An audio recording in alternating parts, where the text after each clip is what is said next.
ಈ ರಾಜ್ಯದ ಒಬ್ಬ ಮುಖ್ಯಮಂತ್ರಿಯನ್ನ ಏ ಮಗನೇ ಅಂತ ಹೇಳಿ ಹೇಳ್ತಾನಲ್ಲ ಇವನು, ಈ ಅನಂತ್ ಕುಮಾರ್ ಹೆಗಡೆ, ಇವನ್ ಯಾವ ಚೊತ್ತೇರಿ ಇವನಿಗೆ ಮಾನ ಮರ್ಯಾದೆ ಏನಾರು ಐತೇನ್ರಿ? ಇವನ್ಗೆ ಮಾನ ಮರ್ಯಾದೆ ಸಿಗ್ಗು ಸಿವಾಸು ಯಾವನಾರ ಕೊಟ್ಟನೇನ್ರಿ?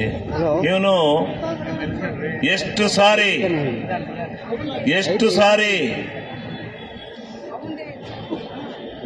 ಸಂಸದನಾಗಿರ್ತಕ್ಕಂಥದ್ದು, ಸಂಸದನಾಗಿ ಸಂಸತ್ನಲ್ಲಿ ಮಾತನಾಡಿದ್ದ ಈ ಮನುಷ್ಯ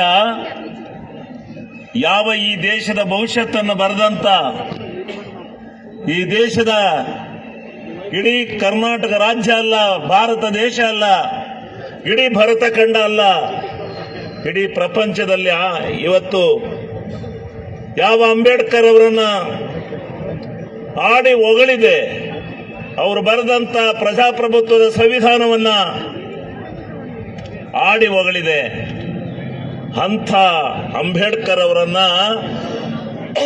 ಅವರು ಬರೆದಂತ ಸಂವಿಧಾನವನ್ನ ನಾನು ಬದಲಾವಣೆ ಮಾಡೋದಕ್ಕೋಸ್ಕರನೇ ಬಂದಿದ್ದೀನಿ ಅಂತೇಳಿ ಲೋಕಸಭೆಯಲ್ಲಿ ಹೇಳಿದ್ದ ಈ ಮನುಷ್ಯ, ಈ ಬಿಜೆಪಿಯವರಿಗೆ ತತ್ವ ಸಿದ್ಧಾಂತ ಮಾನ ಮರ್ಯಾದೆ ಏನಾರು ಇದ್ದಿದ್ರೆ ಅವತ್ತೇ ಇವನನ್ನ ಮಂತ್ರಿಮಂಡಲದಿಂದ ಕೈಬಿಟ್ಟು ಮಾನ ಮರ್ಯಾದೆಯಿಂದ ಇವ್ರಿಗಿರೋ ಘನತೆ ಗೌರವವನ್ನ ಹೆಚ್ಚಿಸ್ಕೋಬೇಕಾಯ್ತು. ಈ ಬಿಜೆಪಿಯವರು ಅದು ಮಾಡಲಿಲ್ಲ. ಅವನ ಬಾಯಿನ ಹಂಗೆ ಅರಿಬಿಟ್ಕೊಂಡ್ಬಂದ್ರು. ಅವನು ಯಾರಿಗೆ ಬೇಕಂಗೆ ಎಲ್ಲಿ ಬೇಕಲ್ಲಿ ಯಾವ ರೀತಿ ಯಾರಿಗೆ ಬೇಕು ಆ ರೀತಿ ಬೈಕೊಂಡು ಬಂದ. ಇವತ್ತು ಕೊನೆಗೆ ಈ ರಾಜ್ಯದ ಮುಖ್ಯಮಂತ್ರಿ ಆದಂತ ಸಿದ್ದರಾಮಣ್ಣವರನ್ನು ಬೈಯುವಂತ ಪರಿಸ್ಥಿತಿಗೆ ತಂದು ನಿಲ್ಲಿಸಿರು. ಈಗ ಹೇಳ್ತಾವ್ರೆ ಮಸಳೆ ಕಣ್ಣೀರ, ಓ ಅನ್ಬಾರ್ದಾಯ್ತು ಅಂದಾಯ್ತಲ್ರಿ ಮಗನೇ ಅಂತೇಳಿ ರಾಜ್ಯದ ಒಬ್ಬ ಮುಖ್ಯಮಂತ್ರಿನ ಅಂದ ಮೇಲೆ ನಿಮ್ಮ ಮಾನ ಮರ್ಯಾದೆ ಬಿಜೆಪಿ ಪಕ್ಷದವರಿಗಿದ್ರೆ, ನಿಮಗೆ ಆತ್ಮಸಾಕ್ಷಿ ಅನ್ನೋದಿದ್ರೆ ಅವನ ಪಕ್ಷದಿಂದ ತೆಗೆದಾಕಿ. ಮೊದಲು ನಾಳೆ ಬೆಳಗ್ಗೆ ಅವನ ಪಕ್ಷದಿಂದ ತೆಗೆದಾಕ್ರಿ. ನೀವು ಬಸಳೆ ಕಣ್ಣೀರು ಹಂಗ ಅನ್ಬಾರ್ದಾಯ್ತು, ಅತಾಚೂರೇ ನಡೆದೋತು ಅಂತೇಳಿ ಹೇಳ್ತಾ ಇದ್ರಲ್ಲ, ನಿಮಗೆ ಮಾನ ಮರ್ಯಾದೆ ಇಲ್ವೇನ್ರಿ? ಬಿಜೆಪಿಯವ್ರಿಗೆ ಮಾನ ಮರ್ಯಾದೆ ಇಲ್ವೇನ್ರಿ? ನೀವು ಮೊದಲು ತೆಗೀರಿ ಅವನ ಅಂತ ಒಬ್ಬ ಅಯಾಗ್ಯನ.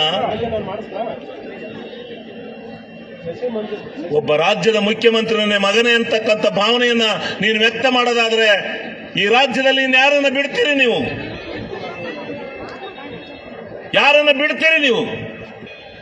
ನೀವು ಗೌರವ ಇದೆಯಾ? ಆತ್ಮಸಾಕ್ಷಿ ಇದೆಯಾ ನಿಮಗೆ? ಈ ರೀತಿ ಮಾನಗೆಟ್ಟ ಕೆಲಸನ ಮಾಡಬೇಡಿ. ಗೌರವದಿಂದ ಸ್ವಲ್ಪ ಬದುಕಿ. ರಾಜಕಾರಣ ಬರುತ್ತೆ ಹೋಗುತ್ತೆ. ನಮಗೂ ಅನ್ನಿಸ್ತು ಇದನ್ನ ಪಿ ಸರ್ಕಲ್ ಅಲ್ಲಿ ಹರಾಜು ಹಾಕ್ಬೇಕು, ಈ ಮನುಷ್ಯನನ್ನು ಹರಾಜು ಹಾಕ್ಬೇಕು, ಇದು ಈ ರಾಜ್ಯದಲ್ಲಿ ಎಚ್ಚರಿಕೆ ಗಂಟೆ ಆಗ್ಬೇಕು. ಬಾಯಿ ತಪ್ಪಿ ನಡವಳಿಕೆಯಿಂದ ಒಂದು ಸಾರಿ ಆದ್ರೆ ಏನೋ ಬಾಯಿ ತಪ್ಪಿ ಬಂದಿದೆ, ಬಿಡ್ರೆ ಹೋಗ್ಲಿ ಅಂತ ಹೇಳ್ಬೋದು. 10 ಸಾರಿ ಪಾರ್ಲಿಮೆಂಟ್ನಲ್ಲೂ ಸೇರಿ ನಿನ್ನ ಈ ಕುಚೇಷ್ಟೆಯ ಅವೈಜ್ಞಾನಿಕವಾದ ಅಸಂಸ್ಕೃತಿಯ ನಡವಳಿಕೆಯ ಮಾತುಗಳನ್ನು ಕೇಳಿ ಸುಮ್ಮನಿರ್ಬೇಕಾ ನಾವು? ಇದು ಪ್ರಜಾಪ್ರಭುತ್ವ ರಾಷ್ಟ್ರ, ಯಾರಪ್ಪನ ಮನೆ ಆಸ್ತಿ ಅಲ್ಲ. ಎಲ್ಲರಿಗೂ ತಮ್ಮದೇ ಆದಂತ ಹಕ್ಕಿದೆ, ತಮ್ಮದೇ ಆದಂತ ಸ್ವಾತಂತ್ರ್ಯ ಇದೆ, ತಮ್ಮದೇ ಆದ ಇರ್ತಕ್ಕಂಥ ಒಂದು ವ್ಯಕ್ತಿತ್ವ ಇದೆ. ಅದನ್ನು ಹೊರತು ಬಾಳ್ತಕ್ಕಂಥದ್ದು ನಿಮಗೆ ನಾನು ಹೇಳಿದ್ದೇನೆ. ಇಲ್ಲಿ ನಿರ್ಣಯ ಮಾಡಿ ನಾವು ಕಳಿಸ್ತಾ ಇದ್ದೇವೆ. ಬಿಜೆಪಿಯವರೇ, ನಿಮಗೇನಾದ್ರೂ ಆತ್ಮಸಾಕ್ಷಿ ಅನ್ನದಿದ್ರೆ ನೀವೇನಿವತ್ತು ಅಂಥ ಒಬ್ಬ ಅಯೋಗ್ಯನ, ಸಂಸ್ಕೃತಿ ಇಲ್ಲದೆ ಇರ್ತಕ್ಕಂಥ ವ್ಯಕ್ತಿಯನ್ನ ನಮ್ಮ ರಾಜ್ಯದಲ್ಲಿ ಸಂಸದನಾಗಿ ಮಾಡ್ಕೊಂಡಿರ್ತಿರಲ್ಲ ನೀವು ನನ್ನ ಪಕ್ಷದಿಂದ ಮೊದಲು ಉಚ್ಚಾಟನೆ ಮಾಡಿ. ಮುಂದೆ ನೀವು ಟಿಕೆಟ್ ಕೊಡೋದು ಬಿಡೋದು ಎರಡನೇ ಪ್ರಶ್ನೆ. ಈಗ ಇನ್ನು 2-3 ತಿಂಗಳಲ್ಲಿ ಚುನಾವಣೆ ಇದೆ. ಈಗ ನಿಮಗೆ ಆತ್ಮ ಗೌರವ ಸಾಕ್ಷಿ ಅನ್ನದಿದ್ರೆ ಅವನನ್ನ ಪಕ್ಷದಿಂದ ಮೊದಲು ಹೊರಕಾಕಿ. ಇಂಥ ನೀತಿಗೆಟ್ಟ ಕೆಲಸವನ್ನು ಮಾಡಬೇಡಿ ಅಂತೇಳಿ ಹೇಳಿ ಇದು ಒಂದು ಎಚ್ಚರಿಕೆಯಾಗಿ ಉಳಿಯುತ್ತೆ. ಎಲ್ಲ ಪಕ್ಷದವರೆಗೂ ಎಚ್ಚರಿಕೆ ಆಗುತ್ತೆ.